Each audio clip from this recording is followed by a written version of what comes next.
The rain slammed against the diner's windows, a relentless drumbeat that drowned out the world.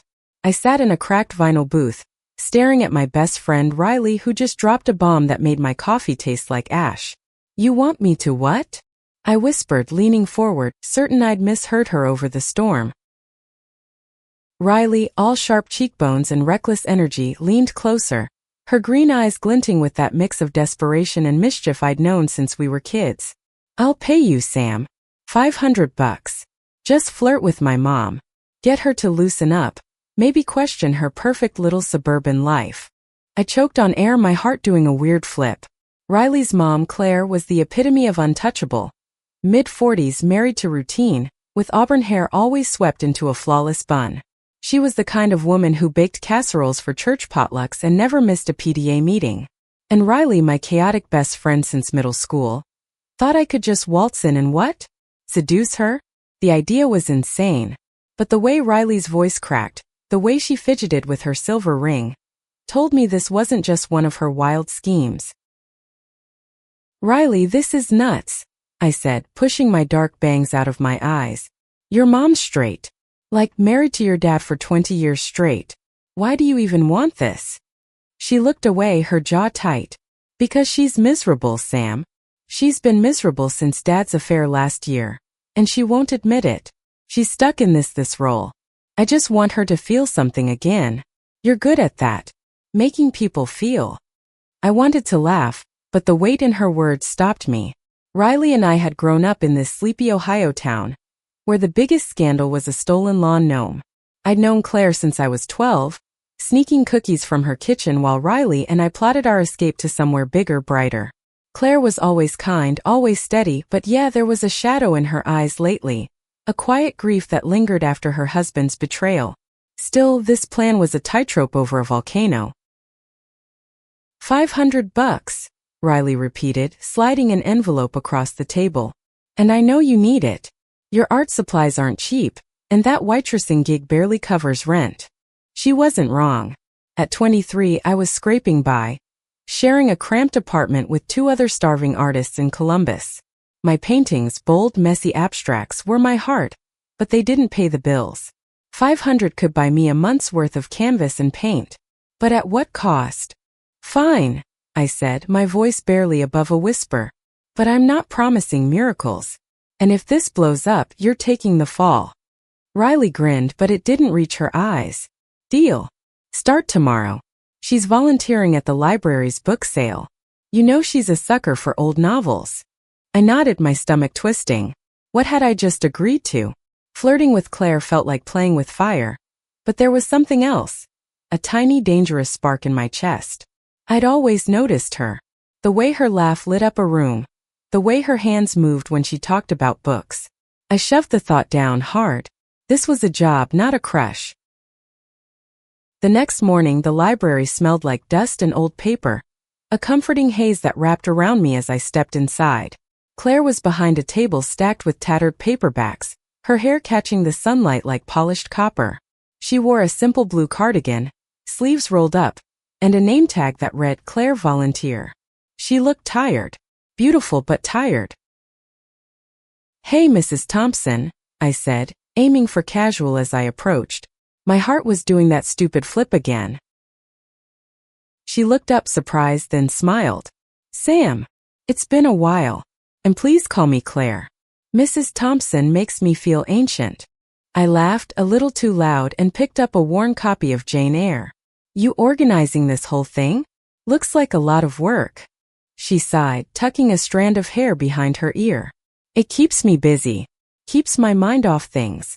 There it was, that shadow again. I leaned in slightly, testing the waters. "You deserve a break, you know. Maybe a coffee after this?" "My treat." Her eyes widened just for a second, and I swear I saw a flush creep up her neck. "Oh, I don't know. I've got a lot to do here."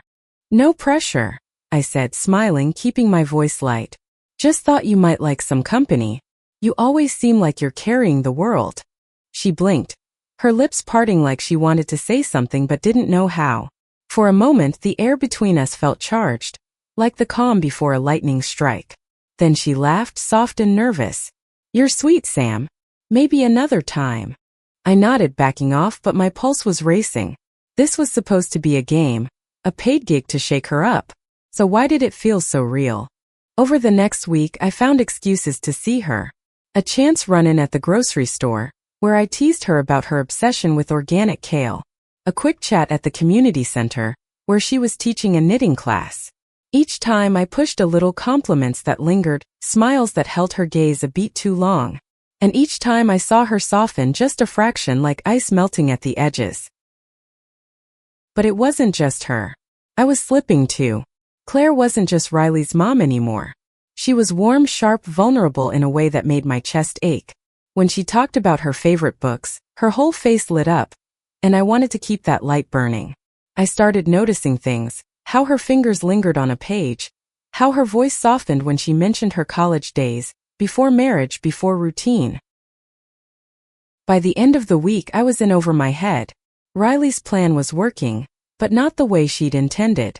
I wasn't just flirting with Claire. I was falling for her. The coffee shop on Main Street was our next battleground, a neutral space where I could push Riley's plan further, or crash and burn spectacularly. Claire had finally agreed to meet me there, her text hesitant but curious. Just coffee, right? I could use a break. I read it 10 times, my heart doing somersaults, before I reminded myself this was still a job I was dangerously bad at keeping professional. I arrived early, claiming a corner table near a window streaked with late autumn light. The place smelled like roasted beans and cinnamon, and I fidgeted with my sketchbook, doodling abstract swirls to calm my nerves. When Claire walked in, my breath caught.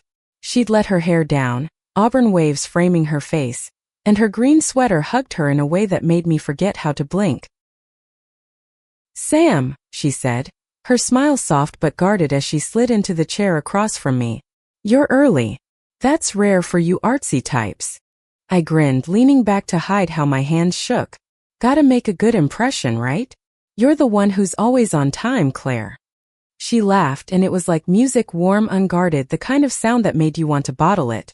We ordered coffee, black for me, a latte with extra foam for her. And for a moment it felt normal. Just two people talking. But then her fingers brushed mine when she passed me a sugar packet, and the air crackled. "So," I said, stirring my coffee to avoid her eyes, "how's the library gig going?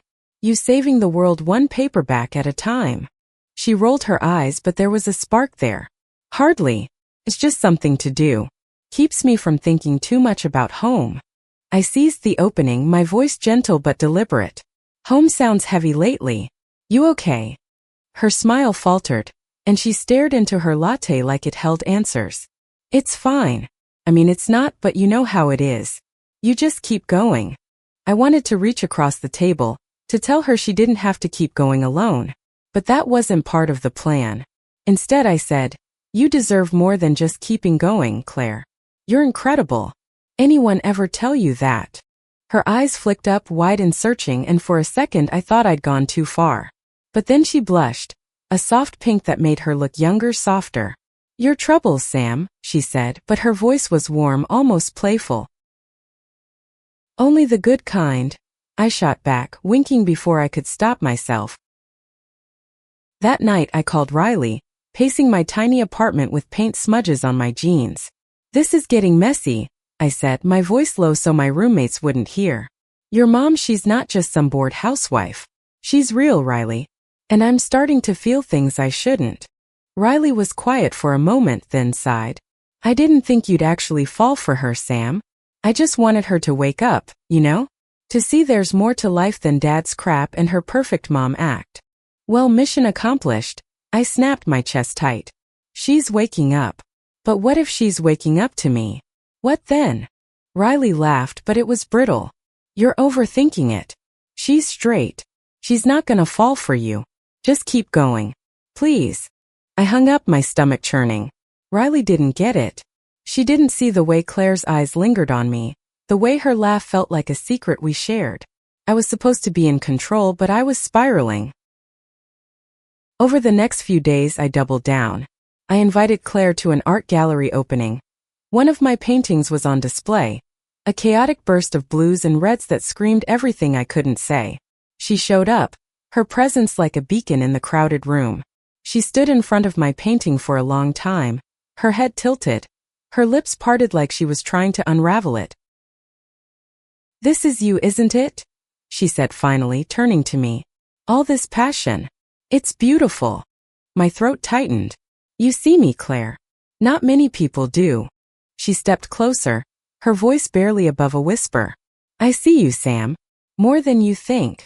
The room faded away and it was just us, her eyes locked on mine, her breath warm and close. I wanted to kiss her, to hell with the plan, to hell with everything. But then her phone buzzed, shattering the moment. She glanced at it, her face falling. "It's Tom," she said, her husband's name like a bucket of cold water. "I should go." I nodded, swallowing hard. "Yeah. See you around." She hesitated, then touched my arm, her fingers lingering. "Soon," she promised.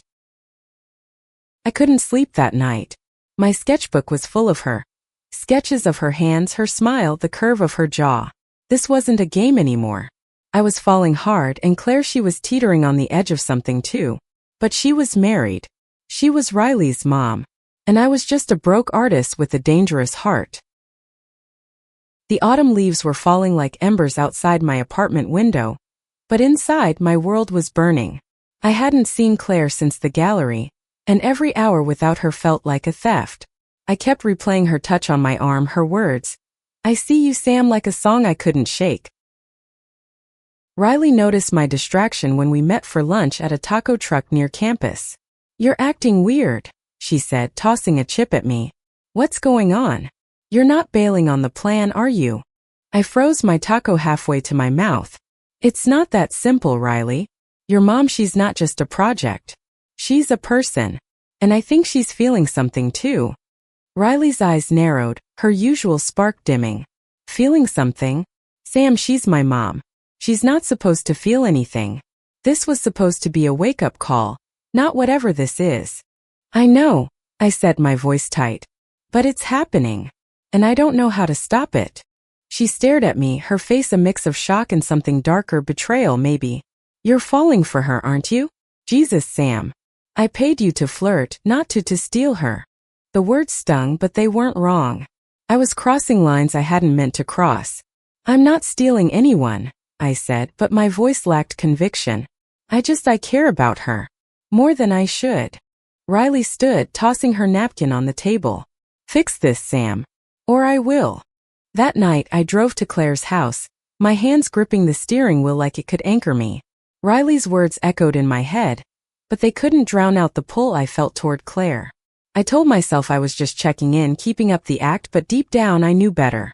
I parked a block away, my heart pounding as I walked to her front porch. Claire answered the door in a soft gray sweater, her hair loose, her eyes tired but warm. "Sam? It's late. Everything okay? Can we talk?" I asked, my voice barely steady. "Just for a minute?" She hesitated, glancing behind her, then stepped outside, closing the door softly. The night air was crisp and we sat on the porch swing, the creak of the chains filling the silence. I could smell her perfume, something floral, understated, and it made my head spin. "I haven't stopped thinking about the gallery," I said, diving in before I lost my nerve. "About you. About us." Her breath caught and she looked away, her hands twisting in her lap. "Sam, I'm married. I have a life, a family. This, whatever this is, it's not real." "It feels real," I said, my voice raw. "Tell me you don't feel it too." She didn't answer right away. The swing rocked gently and I could hear her breathing, uneven and quick. Finally she whispered, "I don't know what I feel. I've spent so long being what everyone needs, wife, mother, volunteer. I don't know who I am anymore." I reached for her hand, my fingers brushing hers. "Then let me help you find out. You don't have to be alone in this." Her eyes met mine and for a moment I thought she'd pull away. But she didn't. Her fingers curled around mine, tentative but warm, and my heart felt like it might burst. The next week was a blur of stolen moments. A quick coffee here, a lingering glance there. Claire was cautious, always looking over her shoulder, but she didn't pull back. We talked about everything, her dreams of being a writer in college, my art, the way the world felt too small for both of us. Each conversation chipped away at the walls between us, and I could feel her leaning into me, like a flower turning toward the sun. But Riley was watching. She texted me daily, her messages sharp. "You're pushing too far. This isn't what I meant." I ignored her, too caught up in Claire to care. I told myself I'd deal with Riley later, that I could fix it. But then came the night that changed everything. Claire invited me to her house while Tom was out of town for work. Riley was at a friend's, and the house felt too big, too quiet. We sat on the couch, a bottle of wine between us, and the air was thick with unspoken words. She wore a simple black dress, her hair falling in soft waves, and I couldn't stop staring. "Sam," she said, her voice trembling, "I don't know what I'm doing. It scares me." I moved closer, my hand resting on her knee. "It scares me too. But I've never felt this alive." She looked at me, her eyes shining with tears and something else. Desire maybe, or surrender. And then she kissed me. It was soft at first, hesitant, like she was testing the waters. But when I kissed her back, it was like a dam breaking. All the tension and longing spilling over. Her hands found my face, my hair, and I pulled her closer. My heart racing so fast I thought it might explode. When we finally pulled apart, her cheeks were flushed, her breathing ragged. "This is wrong," she whispered, but she didn't let go. "It doesn't feel wrong," I said, my voice hoarse. "It feels like the only thing that makes sense." The kiss lingered in my bones, a fire I couldn't put out. Claire and I sat there on her couch, the silence heavy with what we'd just done. Her hand was still in mine, her thumb tracing slow circles on my skin, but her eyes were distant, like she was staring into a storm only she could see.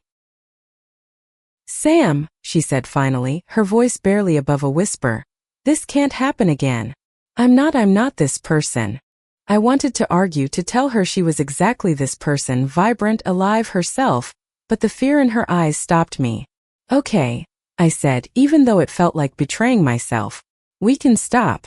If that's what you want."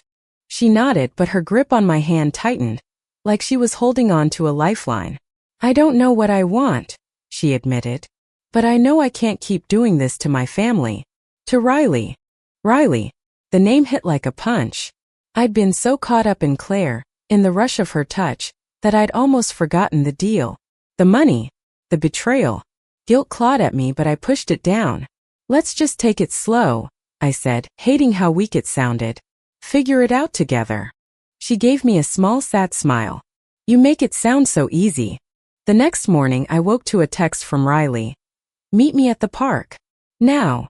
Her tone was sharp, no emojis, no jokes. My stomach dropped. I threw on a hoodie and drove to the park, where Riley was waiting on a bench, her arms crossed, her face a storm cloud. "You kissed her," she said, not even looking at me. "My mom, Sam." "What the hell?" I froze, my mouth dry. "How do you?" "I saw you," she snapped, her voice breaking. "I came home early last night. I saw you through the window. You and her on the couch like some soap opera." I felt sick. "Riley, I didn't mean for it to happen. It did." She stood, her eyes blazing. "You didn't mean for it? I paid you to flirt, not to ruin her life. She's married, Sam. She's my mom. And you're supposed to be my friend." "I am your friend," I said, my voice cracking. "But I'm falling for her, Riley. I didn't plan this. I swear." She laughed, a bitter sound that cut deep. "You're unbelievable. You think you can just waltz in and play hero? She's not going to leave my dad for you. She's not going to blow up her life for some 23-year-old artist with no future." The words hit harder than I expected, each one a knife. "You don't know that," I said, but my confidence was crumbling. "I know her," Riley said, her voice softer now, almost pleading. "And I know this will destroy her. Stop it, Sam. Before it's too late." I tried to stay away. For 3 days I avoided Claire's texts, ignored her calls. I buried myself in my art, painting jagged lines of red and black, trying to purge her from my system. But every stroke felt like her. Her warmth, her fear, her kiss. I was drowning in her, and I didn't want to come up for air. On the 4th day, she showed up at my apartment. I opened the door and there she was, her coat dusted with snow, her eyes red like she'd been crying. "Sam," she said, her voice trembling. "Why are you avoiding me?" I stepped aside, letting her in. My apartment was a mess. Canvases everywhere, paint tubes scattered like shrapnel, but she didn't seem to care. She stood in the middle of the room, looking small and lost. "I can't stop thinking about you," she said, her words rushing out. "It's wrong, I know it's wrong, but when I'm with you I feel alive. For the first time in years." My heart leapt, but Riley's words echoed in my head. "This will destroy her." I took a deep breath, trying to stay steady. "Claire, we can't. You have a life. A daughter. I don't want to be the reason it all falls apart." She stepped closer, her eyes searching mine. "What if it's already falling apart? What if I've been pretending for years, and you're the first thing that feels real?" I wanted to believe her. God, I wanted to. But the guilt was a weight I couldn't shake. "Riley knows," I said, the words spilling out before I could stop them. "She saw us. She's not okay with this." Claire's face crumpled and she sank onto my couch, her hands covering her face. "Oh God. Riley. I didn't think." I sat beside her, my hand hovering over her shoulder, unsure if I should touch her. "I'm sorry," I said. "This is my fault. I pushed too far." She looked up, her eyes wet but fierce. "No. I wanted this too. I still do. But I don't know how to do this without hurting her." We sat there, the silence stretching between us, heavy with impossible choices. I wanted to fix it, to make it right, but I didn't know how. All I knew was that I loved her. Fiercely, recklessly, and it was tearing us all apart. The snow outside my apartment fell thicker now, blanketing Columbus in a hush that mirrored the silence between Claire and me. We sat on my couch, inches apart but worlds away, her confession hanging in the air like a fragile thread. She wanted me, but Riley's pain was a wall neither of us could climb. "I need to talk to her," Claire said finally, her voice steady despite the tears streaking her face. "I can't keep hiding this. Not from her." I nodded, my throat tight. "Do you want me there?" She shook her head. "No. This is between me and Riley. But stay close, okay? I don't know what's going to happen." I watched her leave, her silhouette disappearing into the snow, and felt like I was losing something I'd barely had. My apartment felt too small, too empty without her. I grabbed my sketchbook, trying to draw, but all I could manage were rough lines that looked like heartbreak. Claire called me the next day, her voice strained. "I talked to Riley. It didn't go well. Can you come over? Please." I drove to her house, my heart a tangled mess of hope and dread. When I arrived, Riley was gone, staying with a friend, Claire said. The house felt like a museum, all polished surfaces and quiet grief. Claire led me to the kitchen, where a pot of tea sat untouched on the counter. "She's angry," Claire said, pouring me a cup with shaking hands. "She thinks I'm throwing away our family. She thinks I'm confused. That you're some midlife crisis." I winced, the words too close to my own fears. "Is she wrong?" I asked, hating how small my voice sounded. "Are we just a mistake?" Claire's eyes flashed, and she set her cup down hard. "No. You're not a mistake, Sam. You're the first thing in years that's made me feel like I'm not just existing. But Riley, she's my daughter. I can't lose her." I reached for her hand, my fingers brushing hers. "You won't lose her. She's hurt, but she loves you. She just needs time." Claire's shoulders sagged, and she leaned into me, her head resting against my chest. I held her, breathing in the scent of her shampoo, and for a moment, it felt like we could stay like this forever. But the world was waiting, Riley, Tom, the life she'd built. I didn't know where I fit in it. Over the next week, Claire tried to mend things with Riley. She left voicemails, sent texts, even wrote a letter, but Riley stayed silent. I kept my distance, giving them space, but every day without Claire felt like a piece of me was missing. I painted furiously, my canvases exploding with color. Blues for her eyes, reds for my longing, golds for the hope I couldn't let go of. Then Riley texted me, "We need to talk. Alone."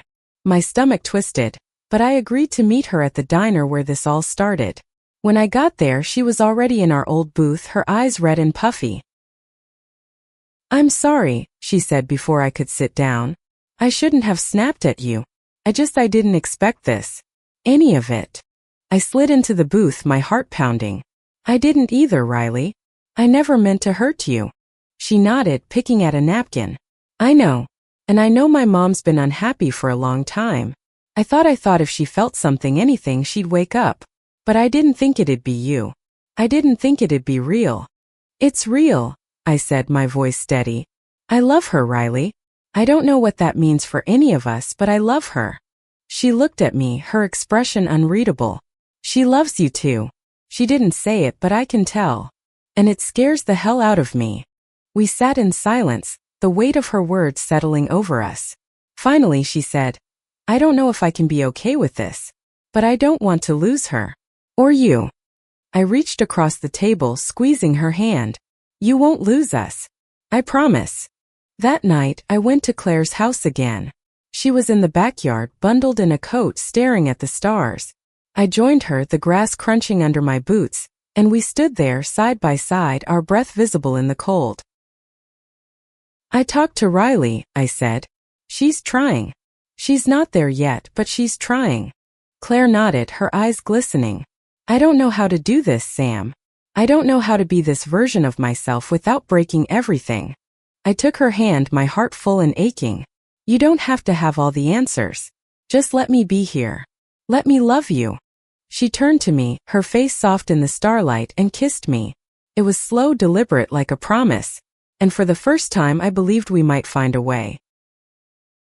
The stars above Claire's backyard felt like witnesses, silent and unjudging, as we stood there, her kiss still warm on my lips.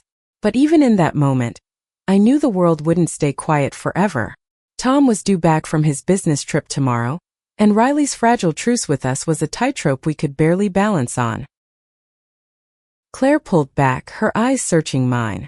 What are we doing, Sam? She whispered. It's not just about us anymore. It's Riley. It's Tom. It's everything. I know, I said, my voice steady despite the chaos in my chest. But we can't keep running from it. You deserve to be happy, Claire. Even if it's messy. She laughed, a soft, broken sound. Messy doesn't even begin to cover it.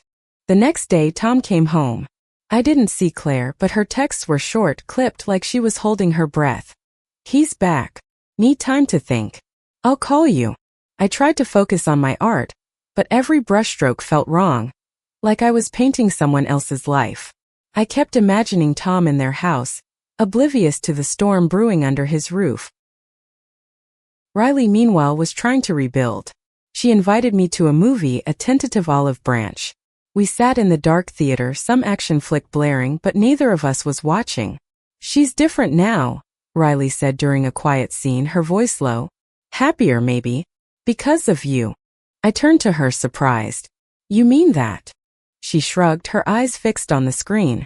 I don't know if I'm okay with it yet. But I see it. She's not just surviving anymore. Her words gave me hope, but they also sharpened the guilt. I'd started this as a paid favor, a game. Now it was real, and the stakes were higher than I'd ever imagined. A week later, Claire asked me to meet her at a park on the edge of town, a place with winding trails and a frozen pond. She was waiting by a bench, her coat wrapped tight against the December chill, her hair glowing under a knit hat. She looked younger, almost defiant, like she'd made a decision. I told Tom, she said before I could speak, not everything but enough. That I'm not happy. That I need space. My heart stopped. What did he say? She looked at the pond, her breath clouding in the air. He was angry, then quiet. He said he'd give me time, but I don't know if he means it. He's not a bad man, Sam. He's just not what I need anymore. I stepped closer, my hands in my pockets to keep from reaching for her. And what do you need? She turned to me, her eyes fierce. You. I need you. But I need to do this right. For Riley. For me. I nodded, my chest aching with relief and fear. I'm here. However long it takes. The weeks that followed were a tightrope walk. Claire started therapy, trying to untangle years of expectations and guilt. She and Tom were sleeping in separate rooms, a fact she shared with me in a late-night phone call, her voice heavy with exhaustion. Riley was warming up slowly, joining us for coffee once, even laughing when I teased her about her terrible taste in music. But the tension was always there, a shadow we couldn't outrun. One night, Claire invited me to a poetry reading at a local bookstore. It was small, intimate, the kind of place where people whispered their secrets between lines of verse. She read a poem she'd written, her first in years, about a woman waking from a long sleep, her voice trembling but strong. When she finished, the room applauded, but her eyes were on me, and I felt like the only person in the world. Afterward, we walked to her car, the snow crunching under our boots. "That was for you," she said, her voice soft. "You woke me up, Sam." I kissed her then under a streetlight, the world fading to nothing but her warmth. It wasn't just a kiss, it was a claiming, a promise that we'd fight for this no matter what. But as we drove back to her house, her phone lit up with a text from Tom. "We need to talk. Tonight." Claire's face paled, and I knew the storm was coming. The drive to Claire's house was silent, her hands tight on the steering wheel, Tom's text glowing like a warning in my mind.